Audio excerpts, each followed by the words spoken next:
Good morning, students. How are you? Welcome to my channel and South Point School. Today we will discuss the superposition principle. Superposition principle states that when two or more waves superimpose each other, then resultant displacement at a point is the vector sum of individual displacements.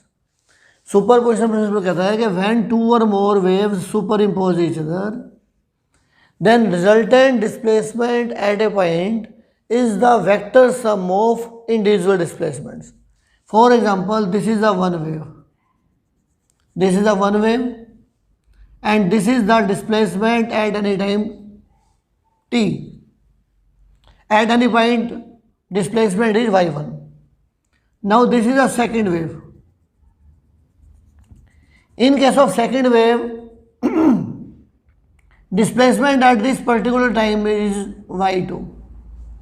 These are the two waves and they are superimposing each other, and crust of one wave is incident over crust of other, and trough of one wave is incident over trough of other.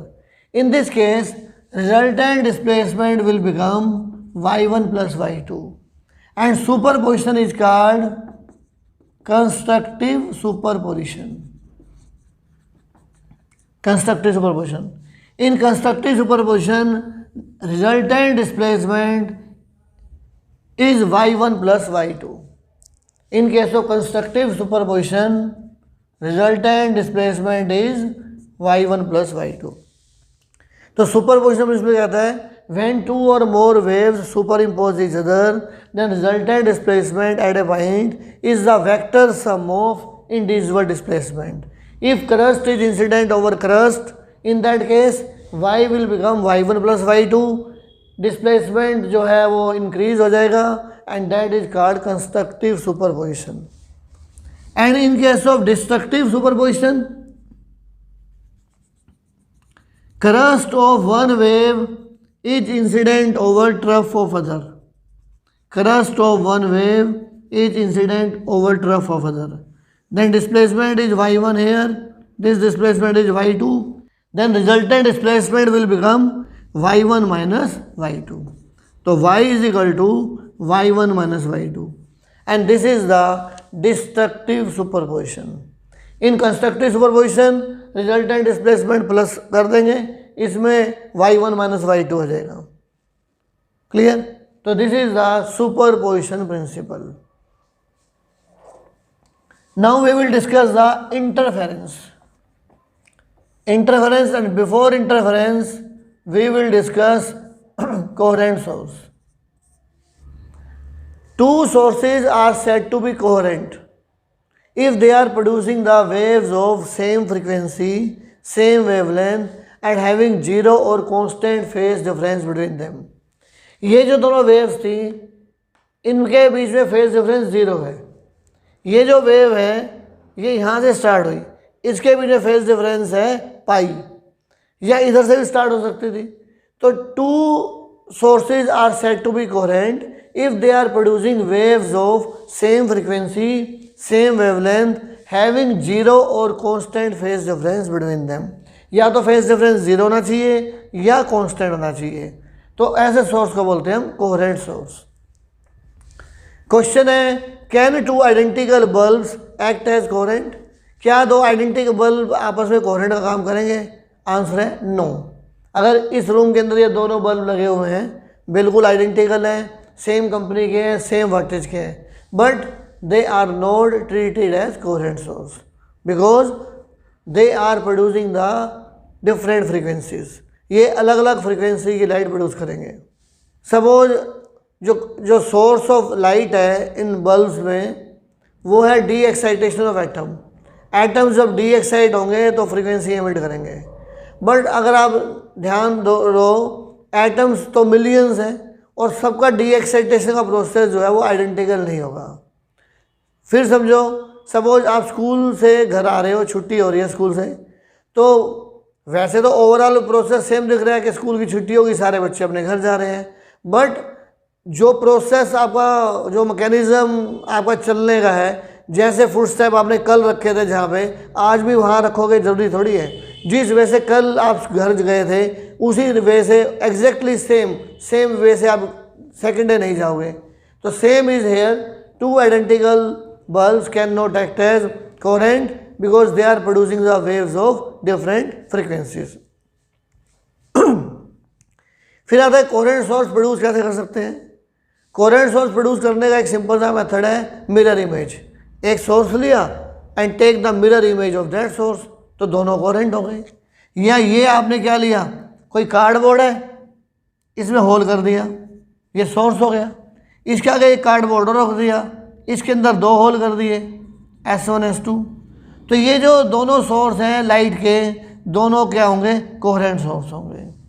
तो cardboard से cover कर दो किसी source को, उस cardboard में जितने whole करोगे वो सारे अपने आप में पॉइंट सोर्स हैं and all are coherent source. तो सारे को सोर्स के कोहेरेंट है। Next is interference. क्या होता है, what do you mean by interference?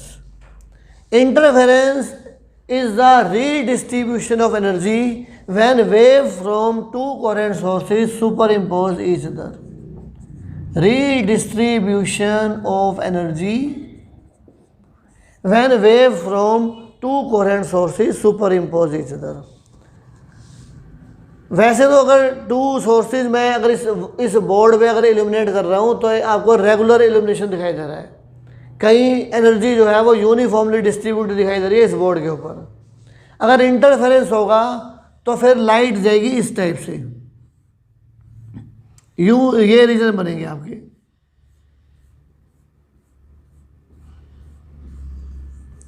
This type of pattern is observe.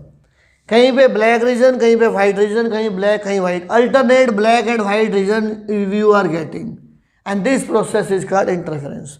तो interference is the redistribution of energy when waves from two coherent sources superimpose each other. If crest is incident over crest then we are getting maxima. This is called constructive interference. ये जो same interference है, this is called constructive interference. Constructive interference. और constructive interference की एक ही condition है, crest should be incident over crest and trough should be incident over trough. Crest crest पे, trough trough पे होगा, then we are getting the maxima. और यहाँ क्या होगा, when crest is incident over trough, crest trough पे fall कर रहा है, then we are getting the minima. तो this type of interference is called destructive interference. There are two type of interference, constructive and destructive. Maxima कब मिलेगा, during constructive interference. और condition क्या है, क्रस्ट क्रस्ट पे फॉल होना चाहिए, trough trough पे फॉल होना चाहिए। और डिस्ट्रक्टिव इंटरफेरेंस में क्या मिलेगा, मुझे मिनिमा मिलेगा। और कंडीशन क्या है, क्रस्ट ट्रफ पे फॉल होना चाहिए। अगर क्रस्ट और ट्रफ, इसे बोलते हैं एम्पलीट्यूड। ये क्या है, एम्पलीट्यूड। मैक्सिमम डिस्प्लेसमेंट को क्या बोलेंगे हम, एम्पलीट्यूड बोलेंगे। Maximum displacement is called amplitude. अगर दोनों के एम्पलीट्यूड सेम होंगे तो बिल्कुल जीरो मिलेगा, परफेक्टली डार्क मिलेगा। और एम्पलीट्यूड डिफरेंट होंगे तो y की वैल्यू बन जाएगी y1 माइनस y2। तो these are the two type of interference. First is called constructive interference and other is called destructive interference. Condition for maxima and minima in interference.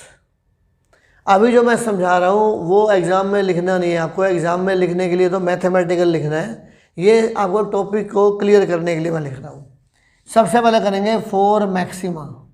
मुझे maxima कब कब मिलेगा, मैंने एक ही कंडीशन बताई है, crest should be incident over crest and trough should be incident over trough. Suppose ये मेरे पास वेव है,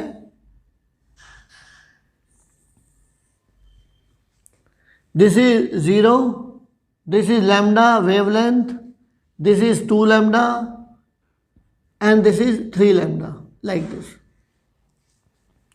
ये हो गया 2 पाई, फेज डिफरेंस 2 पाई, यहाँ पाई होगा फेज डिफरेंस, यहाँ 4 पाई होगा, यहाँ 6 पाई होगा।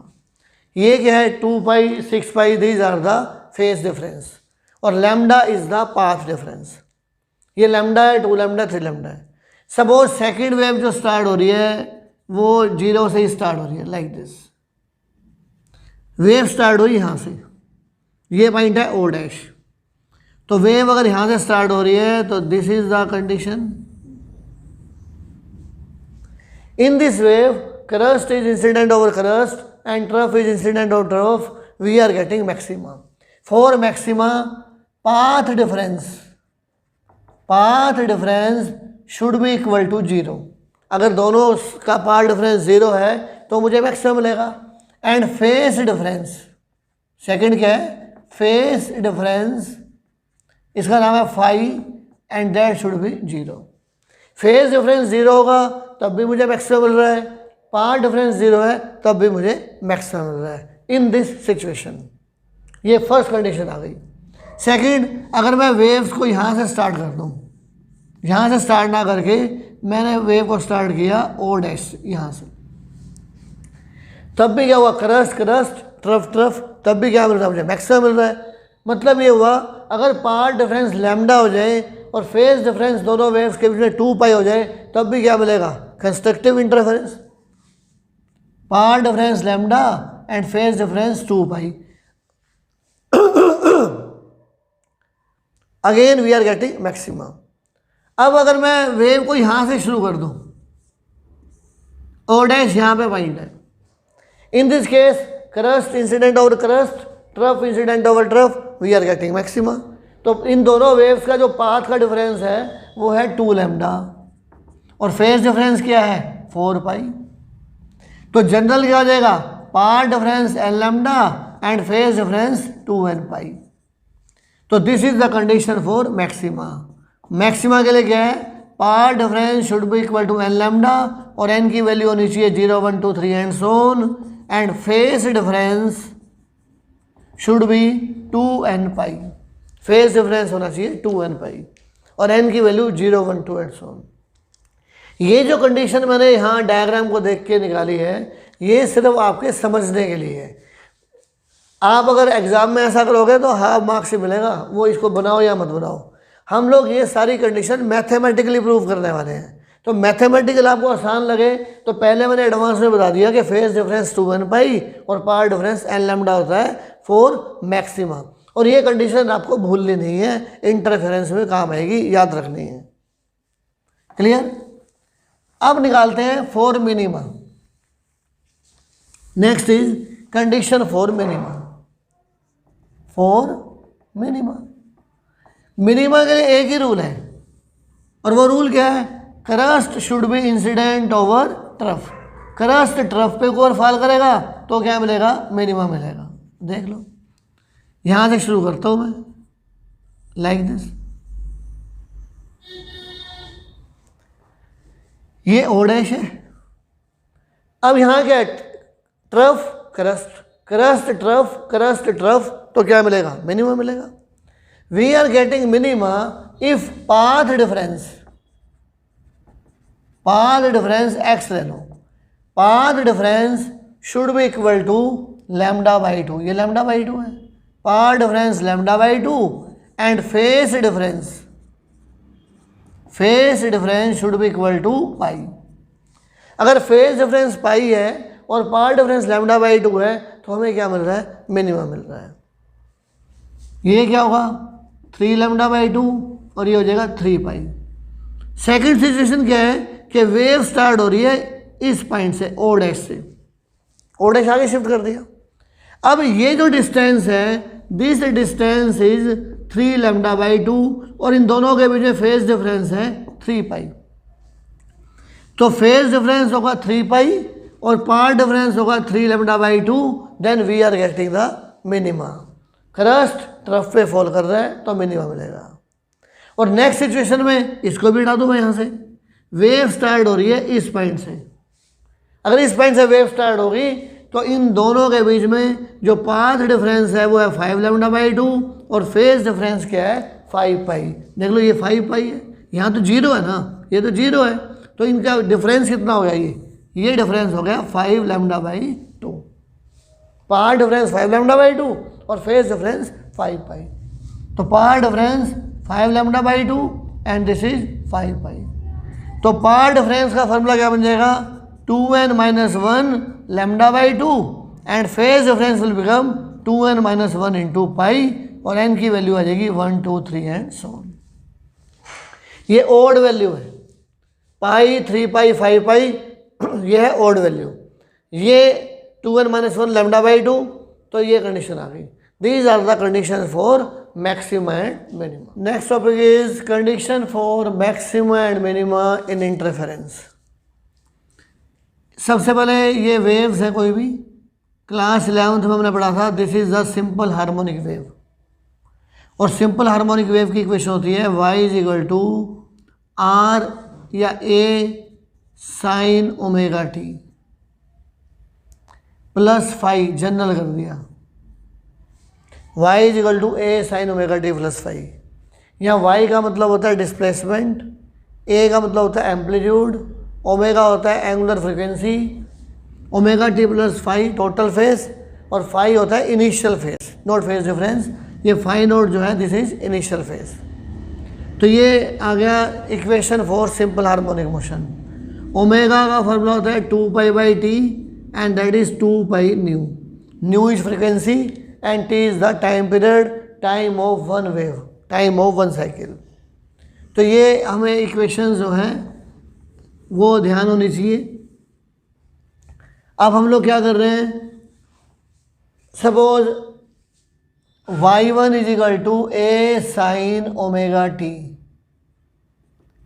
This is the equation of first simple harmonic wave. ये कोई फर्स्ट वेव है, इसकी इक्वेशन आ गई, ये आ गई मेरे पास first wave, y1 is equal to A sine omega T.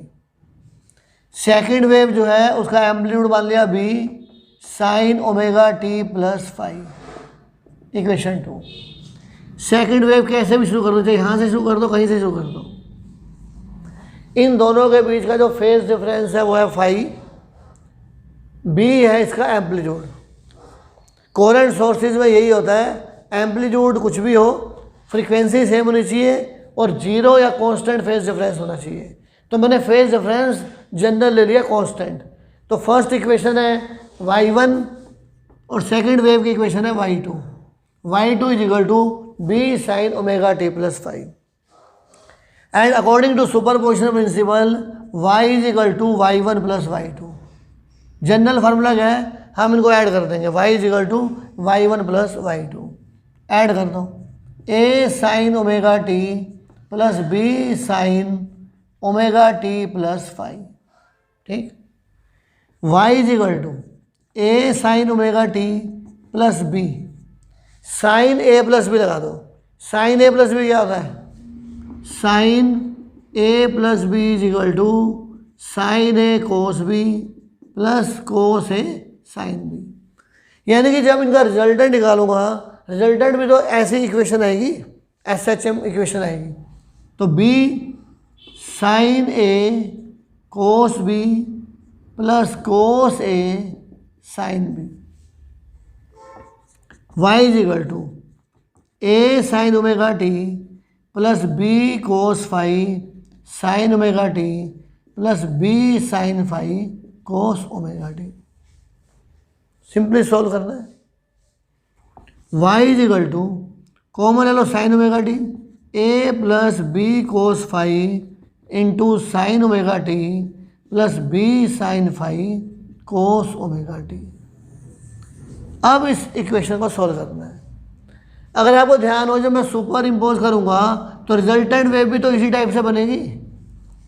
अब रिजल्टेंट वेव भी सिंपल हार्मोनिक मोशन है और सिंपल हार्मोनिक मोशन में सिंगल साइन होना चाहिए, तभी तो हम एम्पलीट्यूड वगैरह निकालेंगे। तो एक 11th का ऑसिलेशन चैप्टर पढ़ा था, उसमें एक न्यूमेरिकल था कि अगर ये एंगल सेम है और मैं सिंगल साइन में कन्वर्ट करना चाह रहा हूँ, तो रूल क्या है, put coefficient of sine omega t, put coefficient of sine omega t, मतलब क्या हुआ, a plus B cos phi is equal to r cos theta, and put coefficient of cos omega t यानी कि b sine phi is equal to r sine theta. This is equation number 3, equation number 4।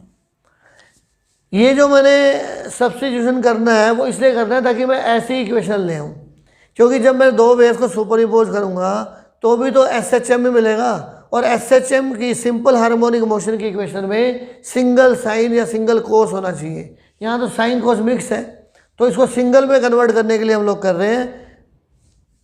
तो y will become a plus B cos phi, that is called r cos theta sine omega t plus r sine theta cos omega t।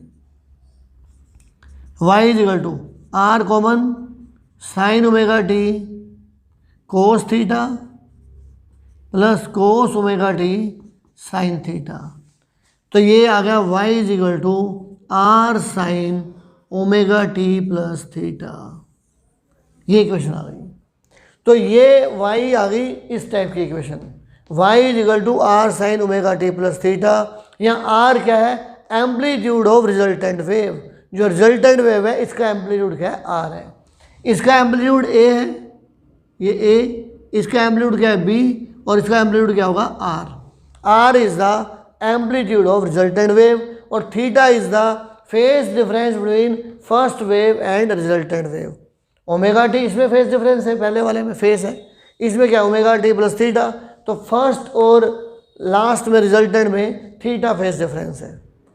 तो diagram में तो show नहीं कर रहा मैं, बस मैंने आपको समझाने के लिए बना दिया डायग्राम। एग्जाम में डायग्राम मत बनाना, कोई ज़रूरी नहीं है बनाने, ये तो क्लियरिटी के लिए बना रहा हूँ कि ये आर इस टाइप से वेव बनेगी और आर क्या इसका एम्पलीट्यूड बन जाएगा। ये डायग्राम्स की नेसेसिटी नहीं है बनाने की, पर समझने के लिए काफ़ी है। तो एम्पलीट्यूड आ गया रिजल्टेंट वेव का। अब मुझे आर की वैल्यू निकालनी है। कैसे निकालूंगा? स्केयरिंग एंड एडिंग इक्वेशन 3 और 4। स्केयरिंग एंड एडिंग इक्वेशन 3 और 4 क्या बनेगा? ये R square cos square theta, R square sine square theta, A plus B cos phi whole square, B sine phi whole square. तो ये बन जाएगा आर स्केयर कॉमन ले लो, cos square theta plus sine square theta is equal to A square plus B square cos square phi plus 2ab cos phi plus B square sine square phi. ये 1 बन गया। R square is equal to A square plus B square common ले लो, cos square phi plus sine square phi plus 2ab cos phi. तो यहाँ से are निकल जाएगा, एम्पलीट्यूड जो मुझे चाहिए। तो r square is equal to A square plus B square plus 2ab cos phi. Reason cos square phi plus sine square phi 1, cos square theta plus sine square theta 1।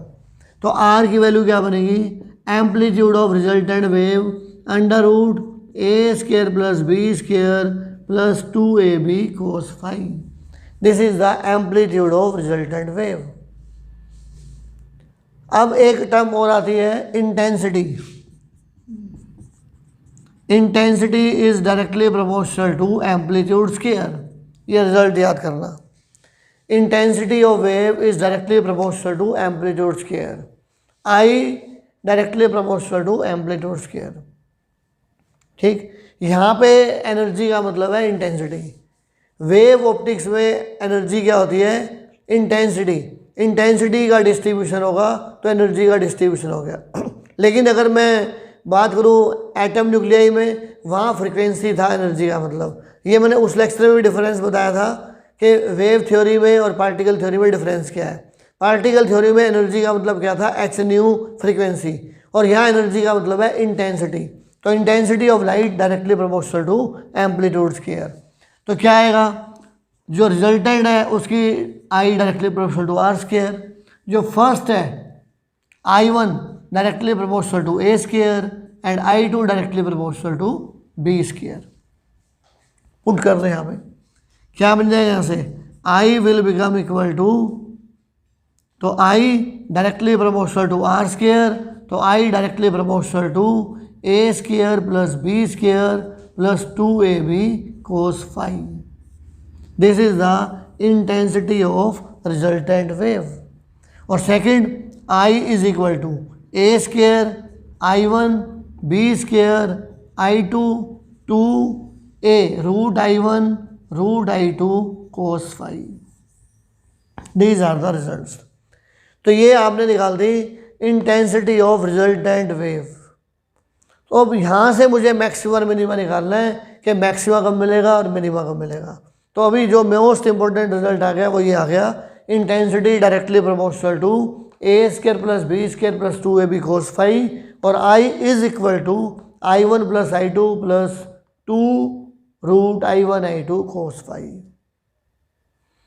ठीक, अगर मैं sign of proportionality को हटाना चाहूँ तो I is equal to K R square, I one is equal to K A square and I two is equal to K B square. हाँ, के क्या बन जाएगा, कांस्टेंट ऑफ प्रोपोर्शनैलिटी। मैं ऐसे भी लिख सकता हूँ इसको, फिर के is the constant of proportionality.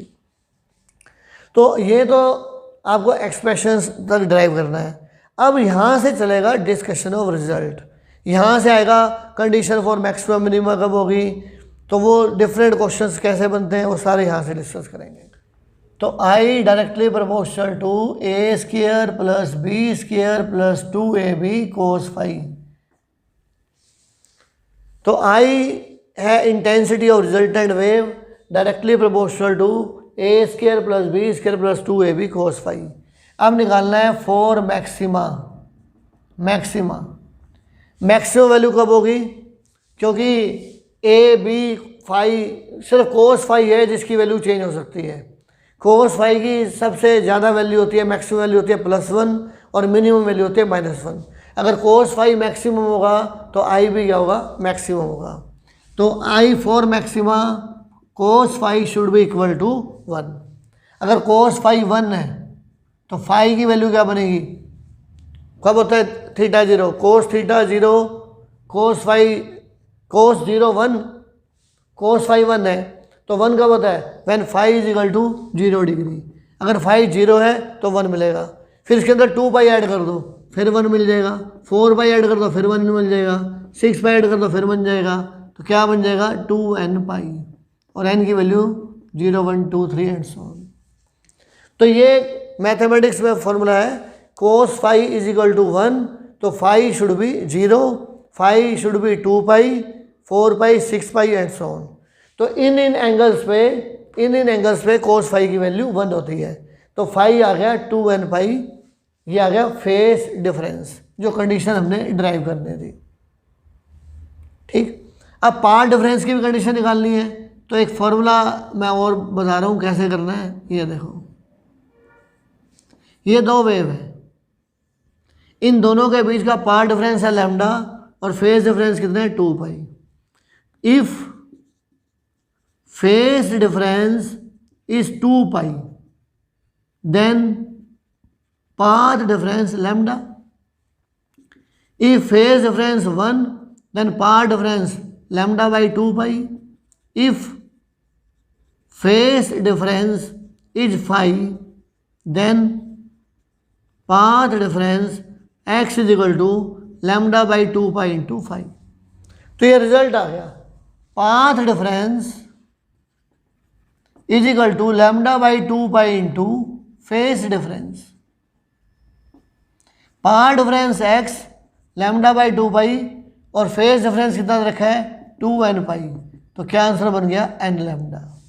तो path difference is n lambda and phase difference is 2nπ for maxima. तो ये जो रिजल्ट है ये भूलना नहीं, path difference is equal to lambda by 2π into phase difference, और फेस डिफरेंस निकालना हो तो 2π by lambda into path difference.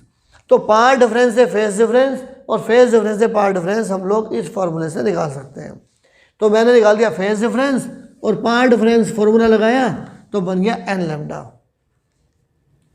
I maxima put कर लो value, I maxima A square plus B square plus 2ab into 1। तो I maxima is directly proportional to a plus B whole square. ये आ गया I maxima directly proportional to a plus b whole square. This is again important formula. तो I maxima is equal to K A square plus B square, where K is the constant of proportionality. Same करना है for minima. ये condition आ गई minima के लिए जो हमें ड्राइव करनी थी। मिनिमा के लिए क्या है, cos phi is equal to -1। अगर कोस फाई की वैल्यू -1 आ जाए तो मिनिमा आ जाएगा। Cos phi is equal to -1, तो फाई की वैल्यू क्या होगी, कोस 180 होता है -1, यानी कोस पाई -1। फिर अगर मैं 2 पाई ऐड करता जाऊंगा तो वही वैल्यू रिपीट हो जाएगी, पाई फिर 3 पाई फिर 5 पाई फिर 7 पाई, और आंसर क्या आ जाएगा 2n-1 पाई। ओड इंटीग्रल मल्टीपल होना चाहिए। Phi is equal to 2n-1 pi, this is for minima. और path difference lambda by 2 pi into phi, lambda by 2 pi 2n-1 into pi, तो आंसर क्या आ जाएगा 2n-1 lambda by 2। This is for path difference. ये वही conditions हैं दोनों जो हमने ग्राफिकली ड्राइव की थी। तो ग्राफिकली समझने के बाद अब यहाँ ज़्यादा दिक्कत नहीं आएगी, बस आपको रूल्स लगाने हैं। और आई मिनिमा क्या बनेगा, I minima A square plus B square plus 2ab - 1, तो I minima a minus B whole square and I minima is equal to k into A minus B whole square. तो ये आ गई intensity of maxima and intensity of minima. तो ये बन गया for maxima and minima, condition for maxima and minima. अब ये जो फॉर्मूले हमने डिराइव किए हैं, अब इनसे रिलेटेड न्यूमेरिकल्स बनते हैं। 4-5 न्यूमेरिकल्स हैं जो इन्हीं कंसेप्चुअल क्वेश्चंस हैं जो इन्हीं से रिलेटेड है। We have formulas I1 directly proportional to a square, I2 directly proportional to b square, then I1 by I2 is equal to a square upon b square. Next I maxima directly proportional to a plus B whole square, I minima a minus B whole square, I maxima upon I minima a plus B whole square upon a minus B whole square. ये सारे फॉर्मूले use करने हैं मुझे। First question, अगर amplitude same होगा, if a is equal to B, then I maxima क्या बन जाएगा a plus a whole square, तो I maxima directly proportional to 4a square, और I मिनिमा क्या बनेगा a minus a 0। For better interference, for good interference, amplitude of the two wave should be same. अगर दोनों के amplitude same होंगे तो maxima बिल्कुल मैक्सिमा मिलेगा और मिनिमा बिल्कुल डार्क मिलेगा, 0 मिलेगा। First point. सेकंड पॉइंट आता है, what is effect on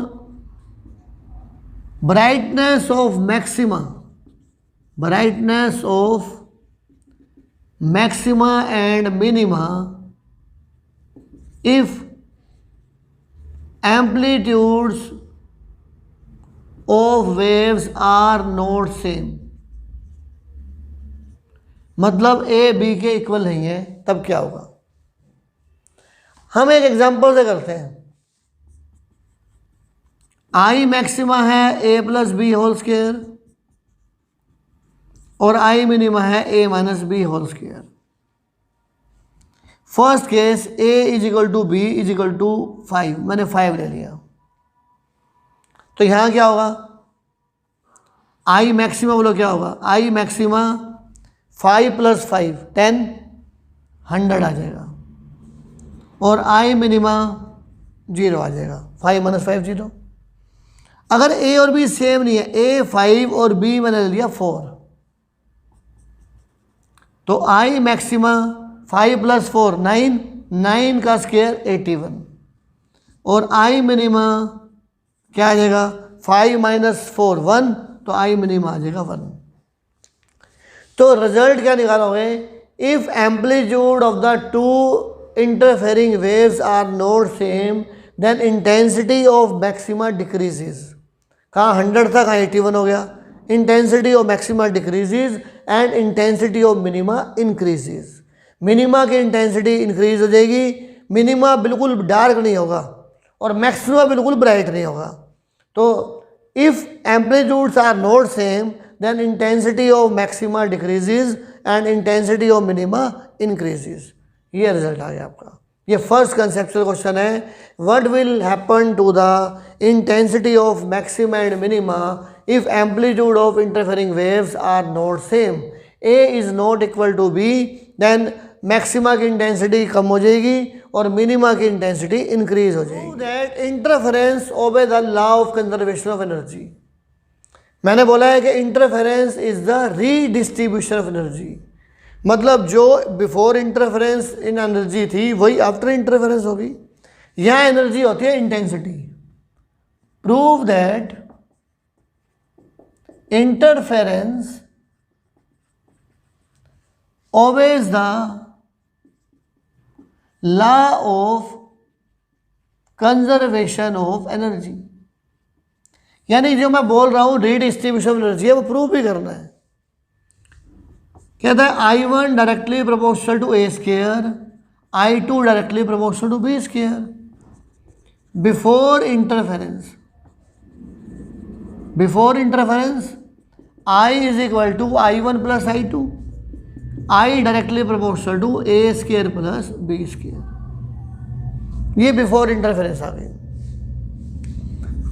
after interference, after interference कहीं पे मिलेगा मुझे मैक्सिमा और कहीं मिलेगा मिनिमा। तो I maxima a plus B whole square, I minima a minus B whole square. कहीं पे मैक्सिमा कहीं पे मिनिमा, तो एवरेज क्या हो जाएगा, I average is equal to I maxima plus I minima by 2। I directly proportional to A plus B whole square, A minus B whole square by 2। तो I average A square plus B square plus 2ab। ये क्या बनेगा, A square plus B square minus 2ab upon 2 cancel, A B 2ab क्या बन जाएगा, A square plus B square. Before interference भी यही है और आफ्टर इंटरफेरेंस भी यही है।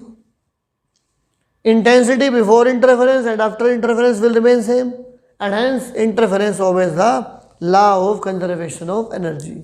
इंटरफेरेंस जो है वो law of conservation of energy को ओबे करेगा। Next question is, if ratio of intensity of two interfering wave is 25/16। जो इंटरफेयरिंग वेव्स हैं उनका जो इंटेंसिटी का रेशियो है वो 25/16 है। इंटेंसिटी का रेशियो दे दे या स्लिट विड्थ का रेशियो दे दे। We know that I directly proportional to slit width, slit width. तो I1/I2 is equal to W1/W2। यानी कि जितनी ओपनिंग ज़्यादा होगी, अगर डोर है, अगर डोर आपका थोड़ा सा ओपन है वो एक स्लिट का काम करेगा। अगर मैं डोर को ज़्यादा ओपन कर दूं तो स्लिट की विड्थ बढ़ जाएगी और जब स्लिट की विड्थ ज़्यादा होगी तो इंटेंसिटी ऑफ लाइट भी ज़्यादा होगी। ये स्लिट विड्थ है। अगर सोर्स ज़्यादा वाइड है ये इसकी विड्थ ज़्यादा होगी, यानी लाइट जो है इस ओपनिंग से बाहर आ रही है। ठीक, तो अगर लाइट इस ओपनिंग से बाहर आ रही है और इसकी विड्थ जितनी ज़्यादा होगी उतनी लाइट की इंटेंसिटी ज़्यादा होगी। तो I1/I2 is equal to W1/W2। अगर किसी न्यूमेरिकल में ये रखा है कि slit width are in the ratio of 25:16, then find the ratio of I maxima and I minima. Then find I maxima upon I minima, ये निकालना है। स्लिट विड्थ की रेशियो दे दे या इंटेंसिटी ऑफ वेव्स जो सुपर इम्पोज हो रही है उनकी रेशियो दे दे। तो I1/I2 25/16 find I maxima by I minima. तो I1 upon I2 is equal to A² by B² 25/16।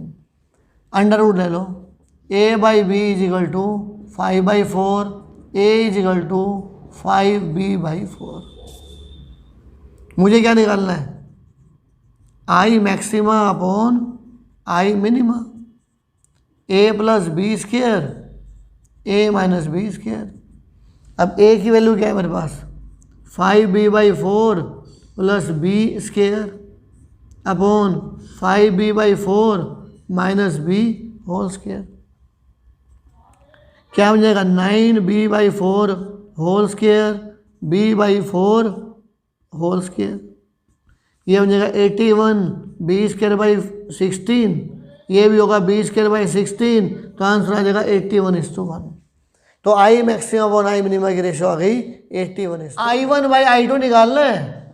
If I maxima upon I minima is equal to 16/9। अगर I maxima upon I minima 16/9 है, find I1/I2, ये question भी आ सकता है। तो put कर दो वैल्यूज बस। I maxima upon I minima क्या बनेगा? a plus B whole square a minus B whole square 16/9। तो a plus b upon a minus b क्या बन गया? 4/3, अंडर रूट ले लिया, cross multiply 3a plus 3b is equal to 4a minus 4b। 4a को यहाँ लेके आऊँगा तो क्या बन जाएगा? 3b plus 4b is equal to 4a minus 3a। तो 7b is equal to a, तो a upon b is equal to 7। तो I1/I2 is equal to a²/b² is equal to 49/1। This result clear? तो a/b आ गया 7 और a²/b² आ गया 49/1। Revise this video lecture 2-3 times and send homework today positively. Thank you.